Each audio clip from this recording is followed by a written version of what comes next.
Okay. So good evening, everybody, and welcome to the October 2020 call for the Latino Action Team. My name is Karina Ramirez, and I am the interim action team leader. I'm also the diversity outreach manager for CCL. The Latino Action Team has been around since 2017, for those who are new to today's discussion and presentation. Part of our work right now is focusing on creating a system so that we can support other Latinos inside CCL. We are doing different efforts through social media, to individual outreach, to connect to our members and to make sure that they realize that they have a team here. Sometimes the organization is so large that some people don't really know that we have been around, but we are, doing things differently and now trying to engage with a lot of our members. So again, I welcome you to tonight's presentation. So Valholly Frank is our guest speaker for the evening. We're so excited to have her here. I am going to give her the floor. I wanted to just, again, I'm excited. You are the first speaker that we've had inside our team for a very long time, Valholly. And part of our work as far as like diversity and inclusion is to listen and learn from different voices and different climate actions that are taking place across this country. So we are so incredibly happy that Salemi connected us with you, and just look forward from learning from you and how we can best become better allies to the work that you're doing. Thank you. I'm really glad to be here. I am really excited. Today, I just sort of wanted to talk about how climate change affects everyone and like my story with it and what it threatens. I'm Native American. I come from the Seminole Tribe of Florida. I grew up in the Big Cypress Reservation. My dad is Native and my mom is an environmentalist. So obviously a lot of radical energy in the house. I grew up super far to the left politically, and nowadays I guess that sort of means just like caring about other people and caring about the environment. And right now I am one of 8 youth plaintiffs on a case called Reynolds versus the state of Florida, and it is a case suing for a stable climate plan. And I think that's something that ties in pretty closely to what CCL is looking for with carbon dividends and taxing, because what we want from this plan, what we've actually found out through different separate research that we've included in our case, is that carbon emissions can be heavily reduced in Florida, and we can afford to have greener, more sustainable energy. And a big thing about that is that a lot of the contributions of climate change is, of course, the CO2 emissions, and a lot of that is from non-renewable energy sources, fracking, mining, and I think a stable climate plan, we're not asking for any damages on the case, but a stable climate plan, I think it is super attainable. And no matter what a lot of people don't realize is that we're going to have to pay for climate change one day. And with CCL, I think the cool thing that you guys are advocating for, and which I really support, is the fact that there will be carbon taxes, and the taxes will be sent back out to the people. And it reminds me a lot of how some people are advocating for like defunding the police, and how they want more money to go to these low-income communities and these communities of color. And I think that's a really important thing today, especially because of all the racism that is still around, deal with homophobia, sexism, transphobia. There's still so much hatred in the country today. And another thing with climate change is that it's going to affect everyone, and systemically ignoring it, since it disproportionately affects low-income people of color, it is inherently racist to advocate against climate change solutions. And I think that's a big thing. It's such a radical ideal to love the earth nowadays. But it's great that so many people, I know so many people care about it. And I really love to see specific communities of color coming together to advocate for climate change solutions. And I love that CCL has a very clean sight of what they want from politicians and from our government. And I think that's really powerful. I'm 17 years old, so I can't vote. It really breaks my heart that I can't vote in this upcoming election. Donald Trump is absolutely dreadful, terrible for everyone, for the environment. And although voting might not fix everything and it might just seem like a small thing, it is a right that should be exercised. And it might not seem that like democratic, like it might not seem like we truly have a democracy if the only way we see we can solidify our rights is to vote and hope that somebody will get elected. But that's the great thing about me being on the case that I'm on, because before I was on the case, I always thought like, oh, I'm just some kid. Like, what can I do? How am I going to change anything? I never realized the rights I have just being a citizen, just being a person. Like, I have basic fundamental rights. And what we're trying to prove with this case and what we're trying to get, like, made into the Constitution, we're trying to say that we have a right to our future, and climate change is threatening that right. Specifically in my community, as we all know, Florida is at sea level in most places, and Miami is already being heavily affected by the impacts of climate change. And it's not just sea level rise, it's also saltwater intrusion and worsening weather events. And that's something that affects my tribe. And the scary thing about that I've realized recently, and something that I think will affect a lot of people, is that we all have a sense of community. Um, but especially on my reservation, since like we were put there by the US government, like we were forced into that land. We have to stay there. We don't really have any other land that we can call our own. Um, if we are displaced by the effects of climate change, if it is literally unsafe for us to stay there, or if we are physically removed from our homes because there aren't any resources, we don't have the land, we don't have the water, not only do we lose that sense of community, we lose each other, but we also lose a big part of our culture because that land is very significant. And I think a lot of land is significant to a lot of people, especially where you grow up, even if it isn't like you are spiritually connected to it, or you hold, like in my case, I go to ceremonies out on the res. We get a lot of our native medicine plants from the res.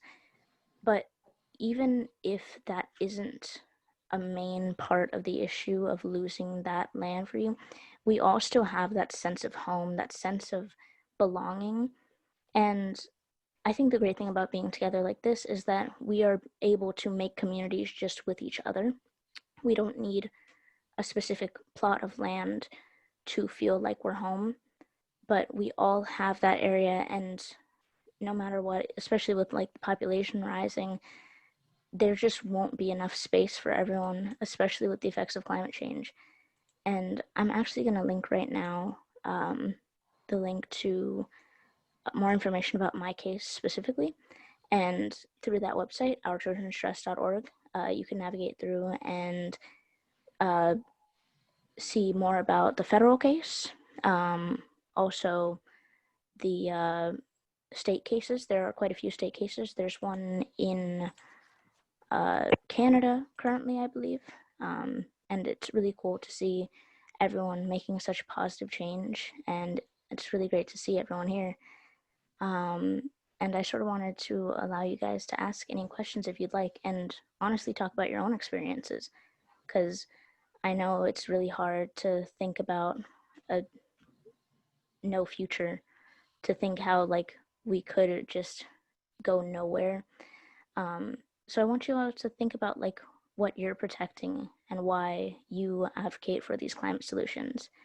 And if anyone has any questions or wants to say anything, go ahead.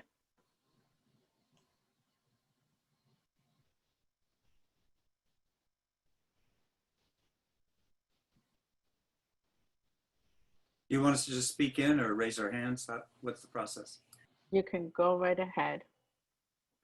Okay, I'm Brad Stocker. I'm local here also. I was born in Miami, and I'm part of a group called Quaker Earth Care Witness.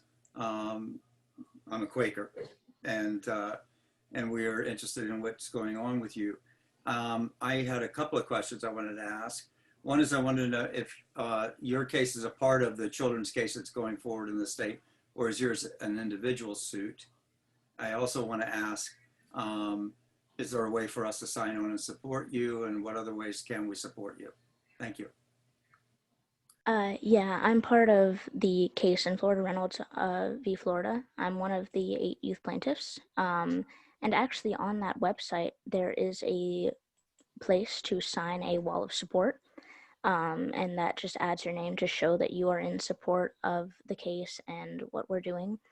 And I think a big thing about it is getting the word out about the case. And I'm going to go in and get the link right now, but the study that I was recalling about how we can safely and we should lower the carbon emissions in Florida, that was an actual decarbonization study.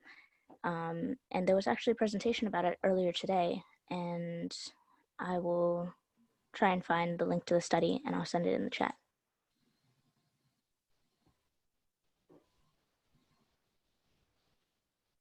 Does anyone else want to say anything about? I had a question.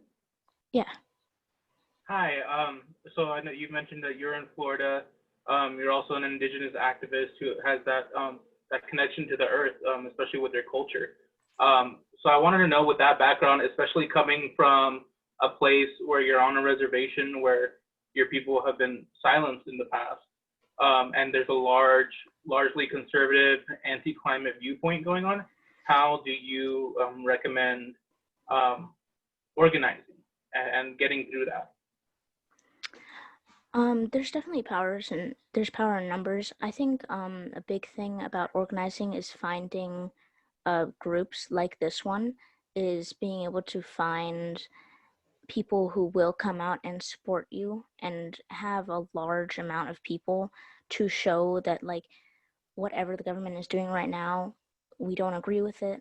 We want change, and we want change now. I'm very for peaceful action, but also like forceful, like extreme action. I really want for there to be big strides made to solve the climate crisis.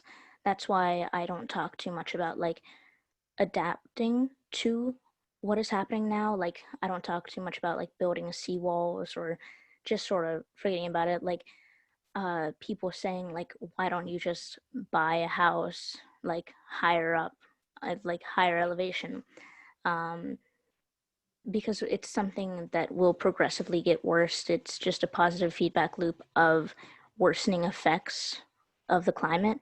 And I think one of the scary things is that a lot of scientists have agreed that just a small amount of warming can be completely detrimental and irreversible.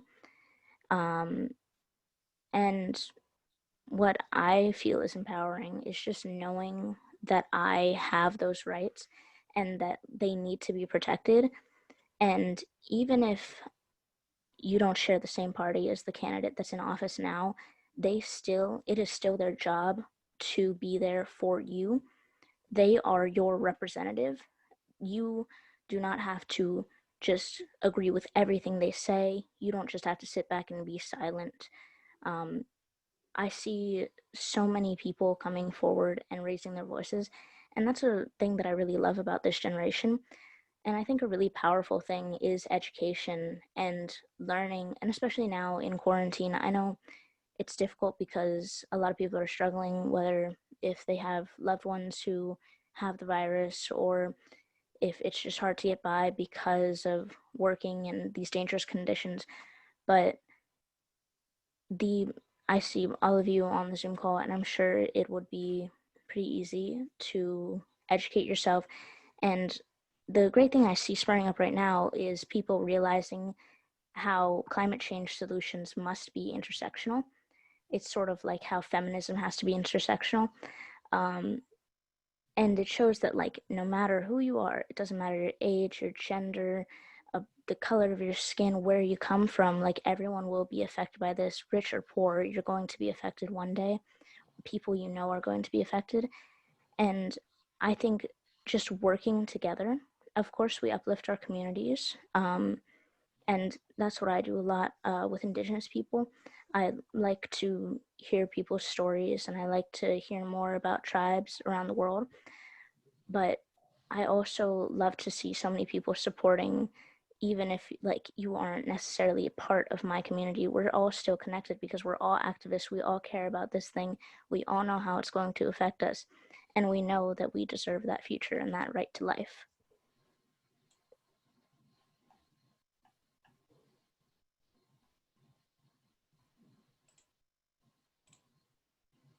Valholly, am I pronouncing it correctly? Yeah. Okay, Valholly. I wanted to know if you were working cross tribes with the Miccosukee, for example. We had someone speak to our, we don't call it a church, we call it a meeting. Come speak to our meeting at Houston, Cyprus. I don't know if you know. Mm-hmm. And are you all connecting? Is there any kind of cross sectionality there? Yeah, I do talk to people from the Miccosukee tribe. I love Houston to death. I talk to him a lot, and I love the activism work that he does. I think he's totally inspirational. He does really great work, and he's on social media as well. I can link my social media afterwards. But yeah, I think getting in touch with people from different tribes is really important. And I have recently joined, like, different social media apps in order to connect with them. And I really hope to see us coming together in the near future. I know right now it's kind of hard because protests, like, they can be dangerous because of the virus. Like, we're still in the middle of a pandemic, and it's not getting any better with Trump in office. But I do hope in the future that when it's safe to be all together, that I can connect with different tribes. And I have attended a lot of tribal events. So I do know a lot of people from various different tribes. And I think that's really empowering. That's really special.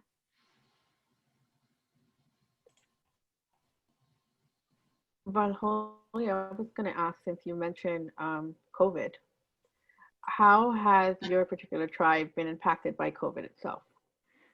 It's really dangerous because there are a lot of elders on the tribe, and also the tribe it's pretty small. It's pretty we're very together when it comes to being around other people, and a big thing for us was protecting the tribal members. We tried to cut down on, like, the amount of connections that we had to different people from different towns. And the tribe is really trying to spearhead, like, wearing masks, being safe, being sanitary. I know for the people working, they sanitize the different buildings every single day. They try and they maintain social distancing measures.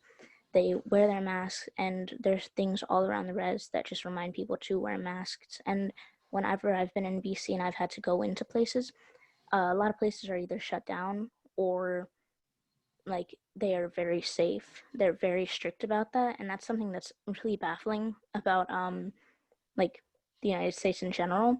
How, like, it's still a debate whether to wear a mask or not. Like, I can't wrap my head around that. It's just it's idiotic to just be so selfish. The individualism, like, and the selfishness that it takes to think, oh, well, it's hard for me to breathe in a mask, I'm not gonna wear it. And, like, the lack of understanding, it's not even like, I know science is something that a lot of people just don't believe in for some reason, the same way so many people, like, pick and choose what they want to learn, like the same way the education system pick and chooses what to teach us. The education system failed so many people on, especially American history, because it's embarrassing. Like, America has a terrible, dark history, but they pick and choose, like, what rights they think people should have or when they should care about other people. And it's awful. It's a terrible mentality. And that's why I think being together as a community, and especially like expressing your care and love for one another, is so important. Because nowadays, something as simple as wearing a mask is definitely a sign that you care about people other than yourself.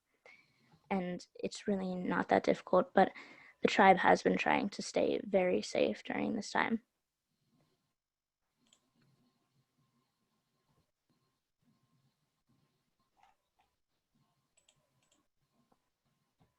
Thank you for sharing that. I had an additional question. I'm like, I will open up the floor to other people. But I personally wanted to know, did you ever see yourself become the young activist that you are? Like, I mean, normally you're thinking, most kids, I'm like, you know what, I'm just going to be involved in my school and my community and let the other things just be. What inspired you to get disinvolved? Yeah, I was always kind of involved because of my mother. She was always bringing me to these events. She was very against coal back when it was a big thing. And she's always been a really inspiring activist. And for a long time, like, I'd have to go to these meetings with her and I'd be like, oh my God, this is so boring. I was like, you know what, I don't care about this, whatever. But like, growing up in a household where like you can't choose anything but be educated about these things, it was once I sort of started learning for myself, and the case, being a part of this case, really helped, because it helped me find my voice, and it gave me the ability to say what I think I need to say and help uplift others as well. But once I started learning how everything is connected, how just me not caring is ignorant and it is unacceptable, and how everything from racial inequality and gender inequality and LGBTQ inequality, it's all connected in these various issues. And that big one is climate change. Like, it is such an important topic. And I'm sure a lot of you know about like how it's paralleled to COVID, and how COVID is this giant pandemic, and like everyone is affected no matter what. And I think that's a really scary thing to think about, because when I think of how the US handled COVID compared to especially a lot of other countries, it terrifies me how an administration like the one we have can so simply do the same thing but with climate. Because climate change, it's not as quickly progressing as COVID was and is, but it's going to hit way harder. It's going to be very, very detrimental. And I really hope that, like, just through education and through sharing these experiences, more people realize the absolute urgency of this situation, and they'll start to understand why everyone fights so hard as they do. And of course, I get attacked for it, like, a lot. Not necessarily attacked, but I do get into so many arguments about it, and still so many people are just so blatantly deny climate change and just deny science. And I think that's also the fault of the education system, because the education system teaches us to be factory workers. It just pumps us out to go directly into factories and work and continue in this capitalist colonist system and keep that mindset and never fight for change. And then if you grow up and you are born into money, then maybe you can be a politician where you'll keep getting money because you want to be in the pockets of those big corporations. And I think that's why the government might be so terrified of the new generations, because never before has a generation had so much power just in something as little as a phone. Like, that access to the internet and that ability to educate each other as well, it must be terrifying for a government that sort of wants to keep people down to keep low-income people down, for a government that hates poor people, that hates people of color, that hates everybody if they aren't a rich white person. Like, it's so crazy to think about how just being educated is such a threat to this government. But it's wonderful. I love to think about it, and I think it's great to see so many people here. And I talk a lot about like young people and how empowering that is to me, but I also love to see so many older people supporting us as well, because that's a really important thing right now. Because if we didn't have all of the support from these older people, and another thing about like older people is that growing up on the res, I was taught always to like respect my elders and listen to them, and I listened to their stories, and it was so crazy to hear everything that they have gone through, and just stories from like my father and my mother, like hearing about their lives and like what they've done. It's so great to think about. I just love what people do, and I'm so glad to see so many people support what all these other activists are doing and me, and I'm really glad you all came out to listen to what I have to say about this case and about my story. I have a question, kind of for everybody. Something I've been thinking about a lot lately is, why isn't climate and why isn't COVID a unifying opposition for all people? How is it possible that these global threats to everyone have caused people to take sides?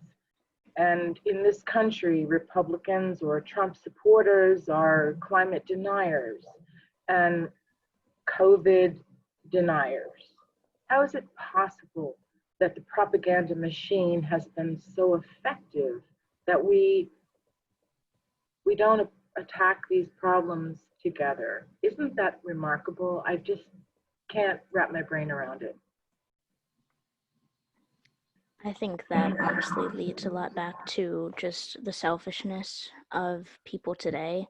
And God, it's terrible to think of how many people are so willing to just blindly follow something because they're told to or because they were raised that way. It takes a really strong, really educated person to break out of that really almost glamorized ideology of like supporting someone, especially when that someone is like, oh, you vote for me, I'm gonna make you like a billionaire, I'm gonna make you rich. Like, that is such a huge thing for people. Money is such a huge thing for people. Like Trump with like his tax cuts and everything, he's like, yes, that will help low income people because it's worked so well in the past, right? But it's just remarkable to think about how people are so willing to just stay right where they are and just ignore everything. And I know it's really hard to think about, and it gets to me a lot too.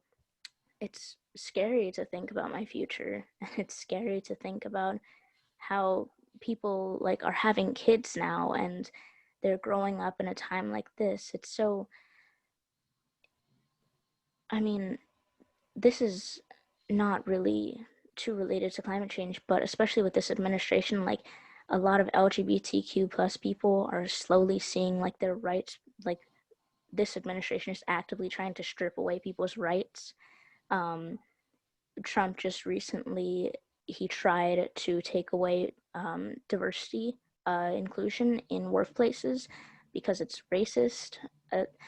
And that's amazing. Like, just the complete hatred for progression and the willingness to go back to where we once were. I mean, just the entire idea of make America great again, it was never great unless you were a cishet, able-bodied male and were born into money or somehow made it through and was able to make money in a system that is purposely there to drag you down and to keep you just as a worker, to retire, and then they're trying to take away your right to medical health and like your ability to just go to a doctor. I mean, nowadays you have to choose between going to college and going into debt for the rest of your life, or not being able to get a job, because now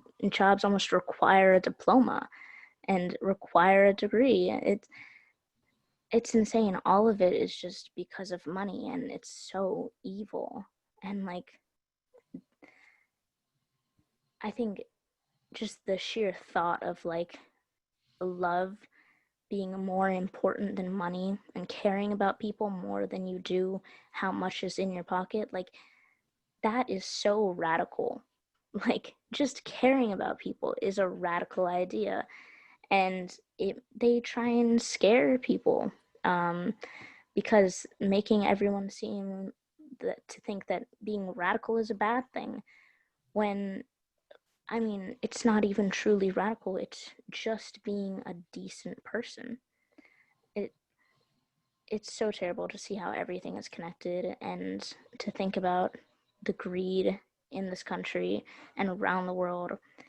And that's a big reason why I continue fighting for all these years. And I take so much of my time just to talk about what I believe in. And I really try and help people educate themselves, and I continue to educate myself, because there's always more that we can learn, and I definitely don't know half of what I could and what I should.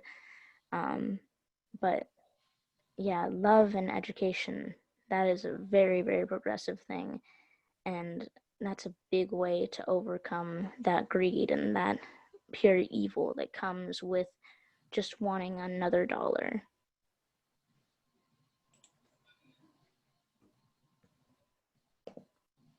Thank you so much, Valholly.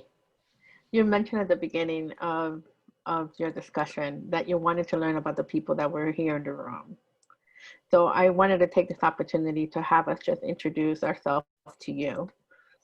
So let me do this. Let me call on people the way I see them on the screen. So if you could please provide us with your name, where are you joining us from tonight? And just a little bit about yourself, if you could do that. We have this call until 8:45 just about, but I think that we can go around and present ourselves. So let me call on Rhonda, since I see Rhonda first on my screen. Oh, me? Yes, please. Oh, I'm just Valholly's mom. I'm her transport device. And her biggest fan. Wonderful. Thank you for being here and supporting her. All right, so let me. My name is Salemi. I'm in Naples, Florida, and I'm the Southeast Regional Coordinator. Our regions include Florida, Alabama, Georgia, North Carolina, and South Carolina. And a little bit about myself, where I'm going crazy with this pandemic and my kids homeschooling at home. But grateful to be with all of you here. And even though, you know, I'm very grateful for, even though we're separated, I feel like we're more connected than ever. I mean, this is happening not just with you guys, work, friends, even with my family, you know. I guess there's hard times bring people together, and we can find the opportunities under this time of crisis. Glad to be here. And thank you, Valholly, for being here. Oh my God, you spoke so beautifully. I'm so inspired. You're such an inspiration. We're here to support you, and whatever it takes, we can make a change. Thanks, Salemi. I'm going to call on Timothy.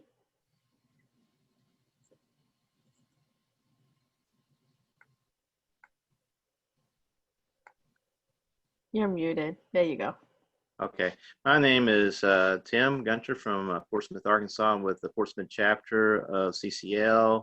Has about 75 members. We need to be more diverse though, because we have a very diverse community right here in Fort Smith and Van Buren area. And then about myself, I have worked in a factory for many, many years. I'm doing substitute teaching where I live. Schools are open. Sometimes some of the school districts do close for a couple of days to clean up and because of COVID, do virtual. But right now they have blended virtual and live. They do those. And I live in a state that's we're having 12 deaths a day from COVID, and I'm just. It's hard to be nonpartisan. I'm very partisan to what is going on right now I don't like what our leaders have been doing and the way they're not handling this very well, in my opinion. Everybody, we wear a mask in the schools. Everybody, all the kids doing everything, been good about that. But we got some though that are, anti-science. They don't believe there's climate change. They don't know, and they halfway believe there's a disease that's killing everyone. That's what's going on, and I have to find a group of people or two or three that's like-minded that I have to join, and hope to get things changed in the right direction in this area. I'm hoping that the rest of the country does so in a big, miraculous way to the point where maybe we can get out of this also. Thank you. Thanks so much, Tim, for sharing. Appreciate listening to, what's her name? Valholly, is that her name? Yeah, I appreciate her. It's been nice to hear what she has to say. Thank you so much for sharing, Tim. So we learned that Valholly's dad is here. So could Joe please introduce himself? Yeah, my name is Joe. I think we get to drive Valholly around every now and then, but just to introduce myself to the rest of the folks, in a prior life, I worked as a forester for 30 years before I retired. And I serve publicly in our community. And I'm the one that drives Valholly and her mom crazy with history. I'm always trying to talk to them about history. Learn your history, not just tribal, but American, because somebody was mentioned COVID. You think back 100 years ago, we had the last real good pandemic. Even without all today's improvements, with clear leadership, we were able to get a handle on that pretty quick. And here, with the lack of leadership, they keep saying we're going to be stuck with COVID for another year or a year and a half. So, it just, I drive my family crazy with bringing up past history and comparing it to now so they can have a frame of reference. So anyway, before I drive you all crazy, thank you for letting me listen in. Thank you for being here, Joe, and for supporting your daughter. It's wonderful to hear you. I agree. I do the same thing to my daughter because I think it's just important to know a lot about your history. It really does impact the decisions of your future. So let's continue on with Gabriela Alvarez Perez. Hi, I'm Gabby. I kind of forgot the questions already. Oops. Okay, yeah. I'm currently calling from Cambridge, Massachusetts, but I live in Florida and I'm from Colombia, so it's vaguely complicated. But yeah, I am interning for the Latino Catholic Action Team. So that's kind of how I got involved with CCL, and now I'm just kind of like exploring CCL because climate is really important and I really believe in it. And I'm just kind of like dealing with just like the question of like I'm studying mechanical engineering, but I'm like, this is like a very big topic, and I feel like environmental mental health is like so much more relevant. So I'm just currently working in my life on how I can relate the two things together in like all aspects of my life. So yeah. Thank you for being here, Gabby. Brad? Thank you. As I said before, I'm Brad Stocker. I'm Miami. I've been in Miami. I'm living in the house that I had my first birthday in. My dad built it. He was a carpenter here. My mother was born here, and my grandfather her father was mayor of Miami in the 1930s or something like that. And I'm on the Miami Ridge, but I suffer the same plague of the water rise here.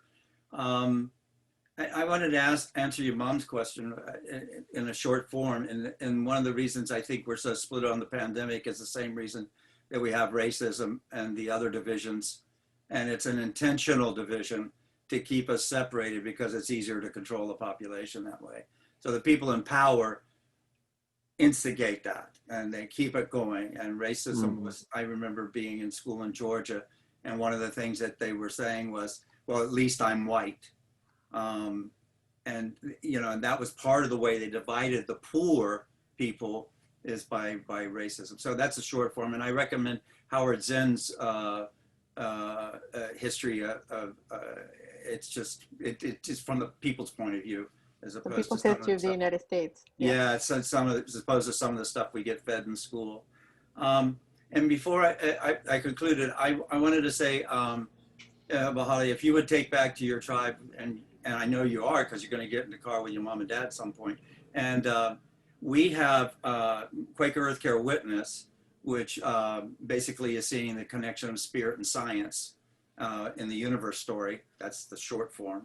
As you can tell, Quakers are our meetings, our worship meetings are silent, but you get us out of the meeting and they're like me, they can't shut up. We have a mini grant that we have through Quaker Earth Care Witness, and I would like you to, I'm going to post the link to it, and I'd like you to consider doing a mini grant with the Quaker Earth Care Witness and our local meeting and your tribe, if you would consider that. And if you need any help, I'll also post my email and reach out, and I can help fill out the forms and do that. So please. I really am impressed with the suit. And so I already signed on as an individual. I'm going to see if I can get my group and my meeting to sign on as organizations, and we'll make a donation also. I hope it goes to not just lawyer fees. So thanks. Thank you so much, Brad. And thank you. And I really want to thank you personally for representing not only your tribe, but young people being very concerned. And your activism is important. And remember, radical means to the roots. That's fantastic. Thanks so much, Brad, for sharing. I see Sarah Lee on my screen. Hi, I'm Sarah Lee. I am currently in Pennsylvania. I am a student at Juniata College. I grew up in New Jersey. I was born in New York, and my parents are from Mexico.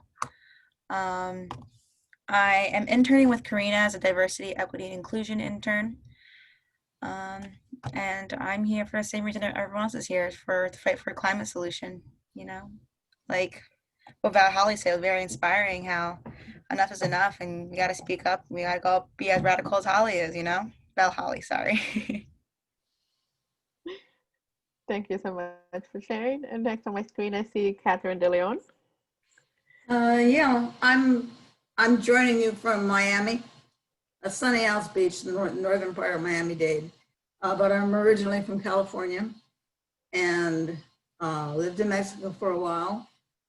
I'm a member of 350 South Florida, and I also volunteer a lot of time with the American Red Cross, helping the disaster mental health response to hurricanes and all other disasters that there are, like the Parklands and the FIU bridge collapse and things like that. But anyway, I really enjoyed listening to you, Valholly. We've had some youth in 350 South Florida, and they're like you, they are very passionate. I mean, because if they don't say something, they've got no future. And we have to, I mean, we're there, we're supporting them. Of course, people like me have grandchildren, we want a future for them too. So we're all on this together from some reason, from some angle. Thank you. Thank you so much for sharing and for being here. Natalia. Hi. I'm from North New Jersey. I started off with CCL interning for Karina at the Latinos Action Team, and then now I kind of help her out with some diversity work. So I found CCL because, you know, climate change, I mean, I was a political science major in school and international relations, so climate change was a very important topic for me, especially coming from an inner city area. Low income inner city areas are like, you know, we face so many risks and threats from climate change that are often neglected or overlooked. So climate change offered me like ways to learn more on how to help my own community. It's kind of like I realized that this is kind of, I would have to take it upon myself and take the initiative to really fight. This is our fight, especially being young also. And, you know, it's our future. Valholly, you know, like a lot of the points you made are super valid. You know, I also felt the same way. I feel like, you know, education is so important, and starting young is so important, especially because, you know, and feeding off the topic I think someone mentioned of why climate change, you know, even though it affects everybody, there's still a divide. I think, you know, there's a group of people who feel like they aren't directly impacted, and so they don't feel that it's real. They don't feel that it's as pressing as it is. And then you have communities of people who really feel it, like the indigenous who really live off land, who really like depend on the natural world, inner city residents who are feeling the impacts of climate change, whether it's like, you know, being in close proximity to industrial facilities, you know, inadequate air quality and unhealthy or tainted water. So, you know, if we are coming from these communities, it is our fight and our responsibility to make our voices heard, because we're the ones feeling it. And, you know, that lack of compassion from the other group who don't necessarily feel the impacts is where we see the divide, because they don't understand it. So it's our job to really make our voices heard and make it, you know, spread awareness. And like Valholly also mentioned, you know, like in the era of technology, we have so many resources at our hands to really have access to, you know, ways to learn, spread awareness, communicate. So CCL really offers a space to really like get a lot of people in one spot, in one call, and talk about our different, you know, experiences about, you know, regarding climate change and how we experience it. Thanks so much for sharing, Natalia. I see Jacob on screen. Hi, thank you so much for CCL for putting this on, Valholly for coming and talking. Personally, I'm a big fan of indigenous environmentalism. That's kind of something I've adopted over the years. Just learning about environmental science, studying it, which originally came from a place of just kind of caring about everything, you know, caring about people of color, caring about indigenous rights, caring about the LGBTQ community, people in general, nature in general. And I found that combating climate change was kind of the best way to address all the solutions. I didn't mention, I'm from a small town in California called Fraser Park. So we're kind of in the 23rd district, which is Kevin McCarthy's district. So he's the one I lobby. But yeah, so going back to that, it was really awesome to hear you talk and kind of hear a lot of those talking points that I've been trying to address within myself and kind of feeling conflicted about. So I'm with you 100% on everything you said, and I'll definitely look into your lawsuit more, as well as trying to start groups about with Mexicans, in particular communities that I come from, reclaiming their indigenous heritage, and a big part of that is fighting for the environment. So I thought what you said was really beautiful. And thank you for coming and talking to us. And also to your parents who say that they're just your shuttles. I think that's the most powerful thing, because my mom was kind of my shuttle driver whenever I would have to go to CCL meetings early on too, and I didn't have transportation. So they're a big power to us youth. I agree. That's absolutely wonderful. Let's go with Gwyneth. Oh, thank you, by the way, Jacob. Hi, my name is Gwyneth. Thank you, Valholly, for coming to this meeting and speaking to us. It was really super inspirational. I'm a student. I live in Miami, born and raised, and my parents are from Guatemala. And I'm actually also like Sarah Lee, interning under Karina for CCL, but for the Latinos Action Team. And I joined CCL, especially this internship, because there's a disconnect I see within the Latin community from like climate change and doing something. So I wanted to kind of serve as a bridge or connection for my community, and basically educating them more on the issue of climate change through social media.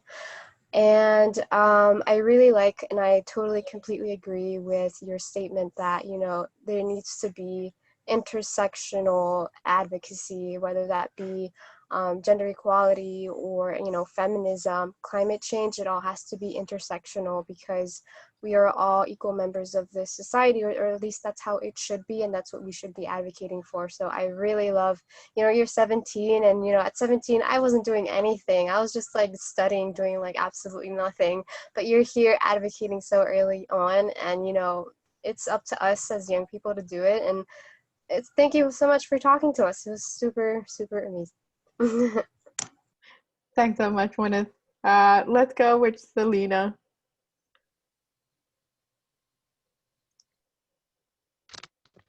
Hi, I'm Selena from Joliet, Illinois. I just joined CCL this week, like literally this week. So I'm still catching up, or I'm still trying to gain as much information as I can. But specifically, I wanted to be here just because I was a Latin American and Latino Studies major at DePaul University, Chicago, and the main thing, the main topic we learned in Latin America about Latin America is the indigenous past. And I realized that even today,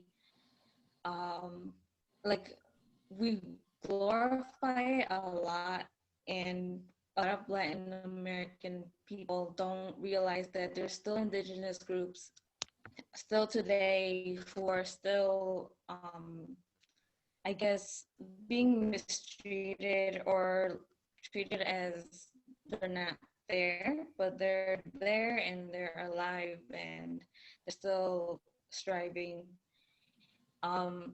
Another reason is because I went to the study abroad program in Yucatan, which right now I think they're either going through another hurricane or, and that's what I remember, because I know it happened over the summer as well. And I went over there for a couple of months, and I was helping Mayan indigenous children. I was tutoring, and I know right now that they're suffering with all this climate change. And so I just wanted to learn more about what I could do to help. But yeah. Thank you for being here, Selena. And again, welcome to CCL. I see on my screen a phone number, 617. Could you please identify yourself and introduce yourself? Hi there. My name is Tammy Kellogg, and I am coming to you from the 617 area code, which, like Gabriela, is in Cambridge, Massachusetts. I am the Spanish translator and web administrator for CCL, and I am also now the liaison to the representative Ayanna Presley.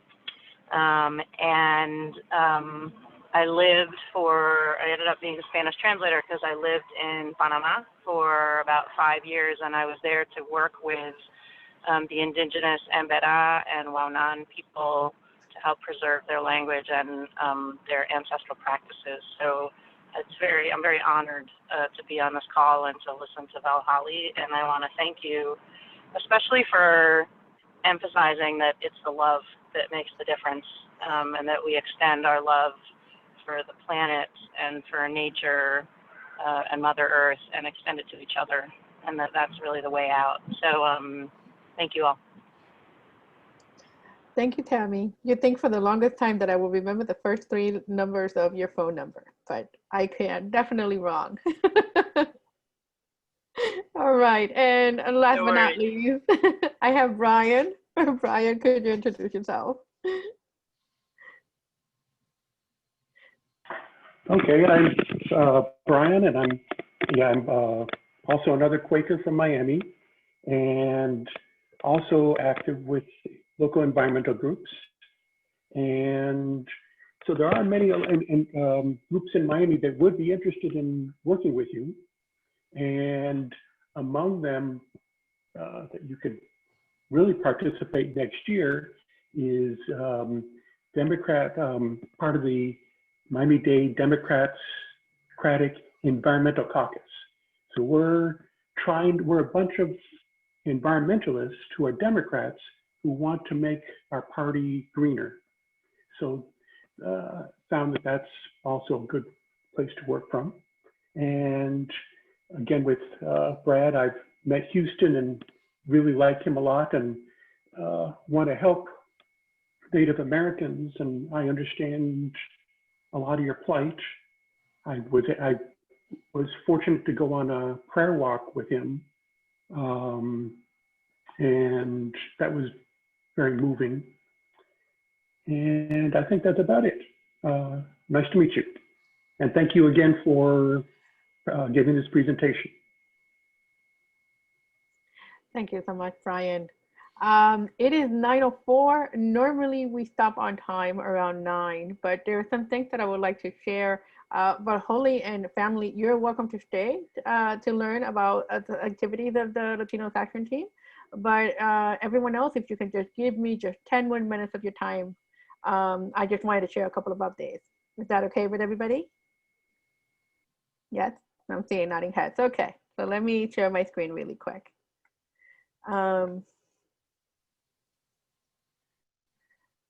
So it's Hispanic Heritage Month, and it continues on until October 15th.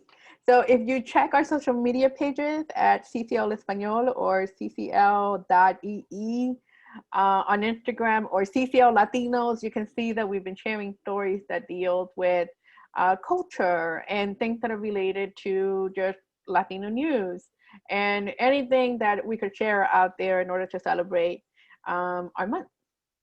Want to remind everybody that we do have a Latino Action Team toolkit with tips on how to work and reach members of our Latino community.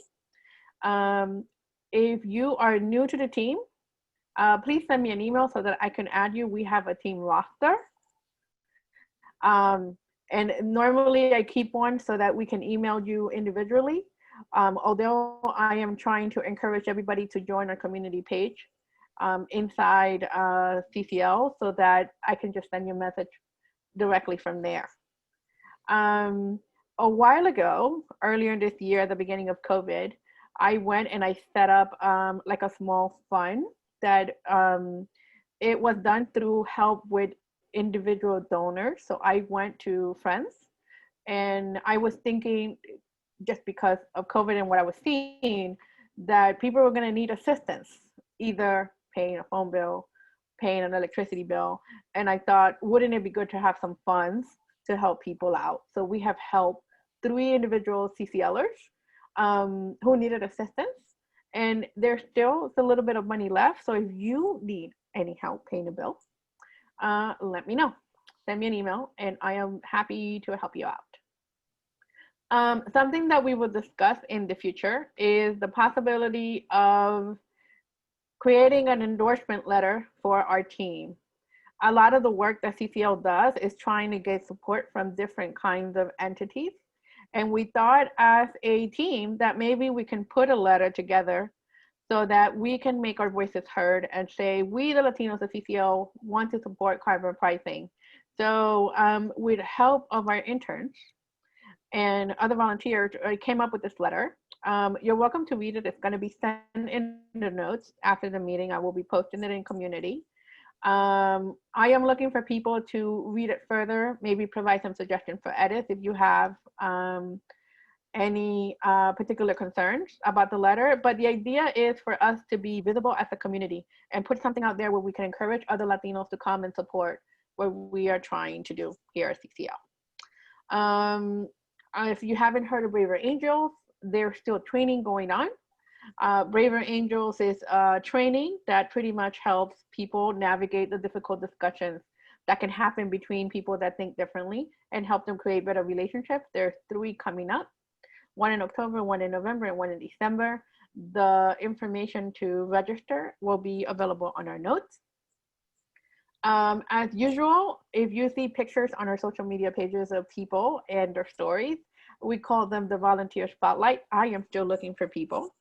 So please send the information to Gwyneth. I provided Gwyneth's email there so that you can share your story with a picture, and we will be happy to share it. Social media, it is amazing to me that we have all of these accounts when I thought that when we first started, we only had 1, but we really do. We have 3 accounts that deal with outreach in Spanish. And now we have 2 accounts that deal with outreach in English, particularly the ones in English are CCL Latino. And that is because we want to be able to share what the team is doing. A lot of the diversity teams or affinity groups that we have in CCL, now we have 6 of them, are trying to do their own individual outreach so that they can make themselves more visible inside our community. I am looking for people who are wanting to help and could be coordinators. So if you're interested, send me a line. Like in every meeting, we support what everybody else is doing. So this is your list of all of the other action teams that we work closely with. And when they meet, higher education, the Conservative Caucus, the People of the Global Majority, Climate and Culture, LGBTQ, A+ allies, they have their meetings coming up in the next week because it's 3rd Monday. No, in the next 2 weeks. And then PGM Caucus actually meets next Monday. We also invite you to go and visit the folks over Environmental Justice and the Asian Pacific team, which they actually meet on the last week of the month. And we are loving the activities that we're seeing inside those affinity groups and want you, like everybody else, to go learn about them. As a reminders, I keep track of what is happening out there that has to deal with Latino culture. There is a great documentary on HBO, if you have it. It is called Habla Now. They started on September 18th. And it's just basically testimonials about our communities and who we are as Latinos in the United States.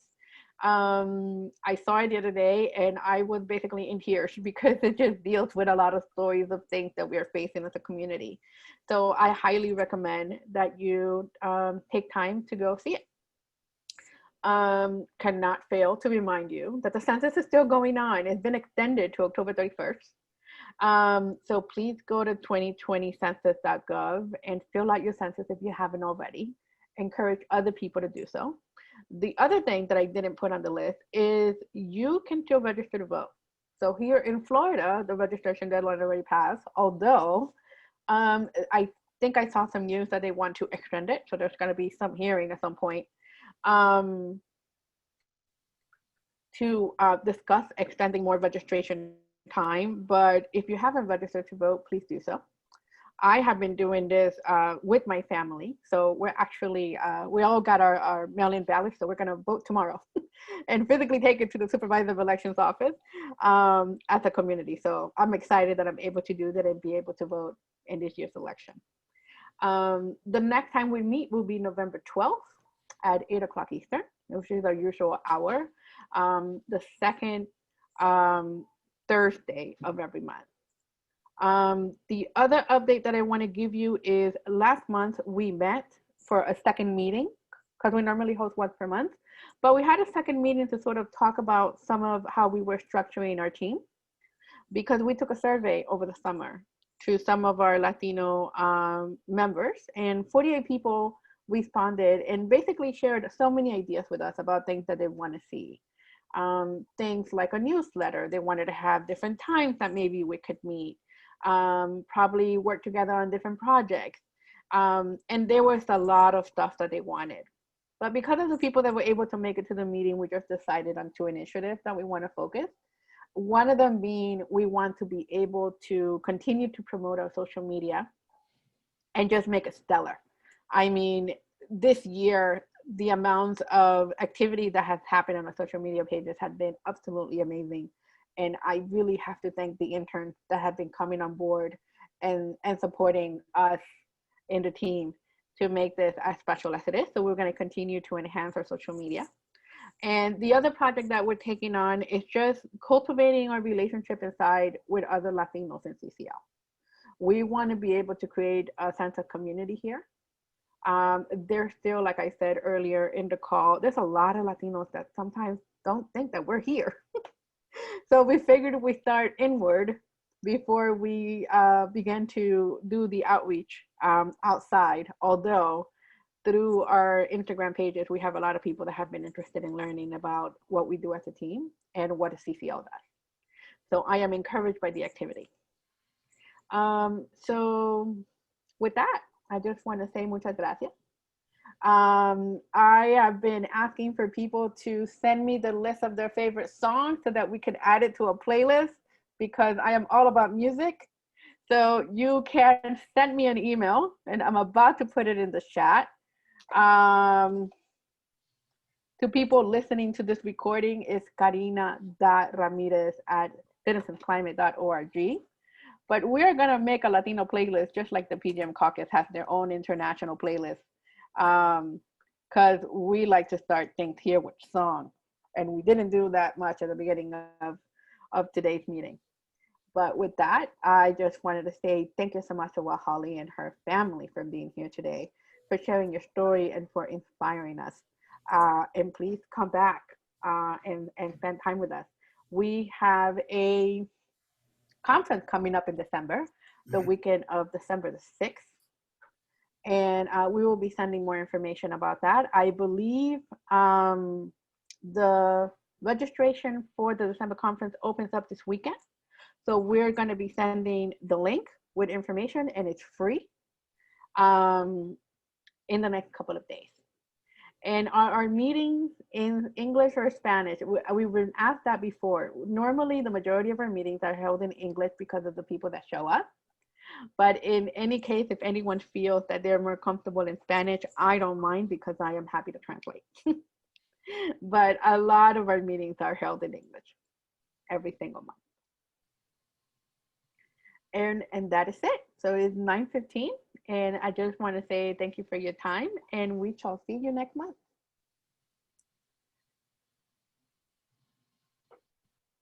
Bye, everyone. Bye, everyone. Bye. Thank you. Thank Bye. you. Good night. Thank you. Thank you. I'm glad to be here.